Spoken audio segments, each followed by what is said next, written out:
Un social network legato al Movimento 5 Stelle. Alcuni esponenti del social network legato a Beppe Grillo sono intervenuti per rivendicare la loro primogenitura. Ne è nata una polemica civile ma decisa, come vi fanno vedere le immagini.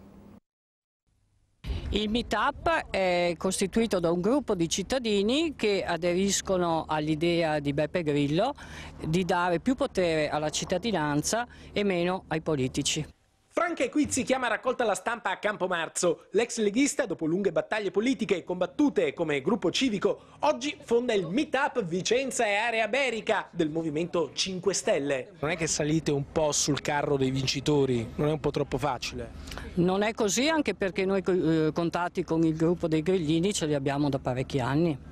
Quindi... Siccome io sono invece uno dei grillino del prima ora, lei non ha nessun contatto con il gruppo di Vicentino. Io faccio parte del Meetup di Vicenza da quando è nato, dal 2007-2008. Colpo di scena, i grillini prendono le distanze dal nuovo Meetup.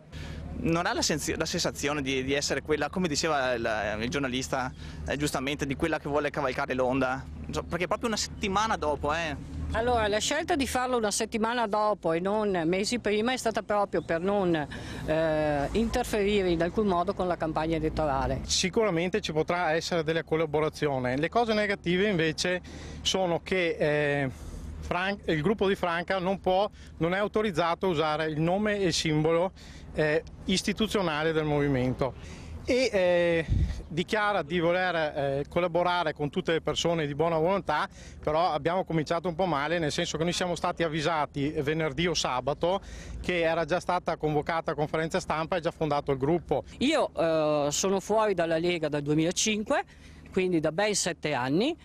Credo di essere stata la prima grillina di Vicenza perché ho rinunciato all'assessorato, perché io sono stata nominata assessore nel 2003 per stare vicino alla gente e quindi non vedo che cosa ci sia di così incompatibile, a meno che qualcuno non avesse in mente altre cose, ma questo a me non interessa, a me interessa la battaglia con i cittadini per cambiare questa politica marcia.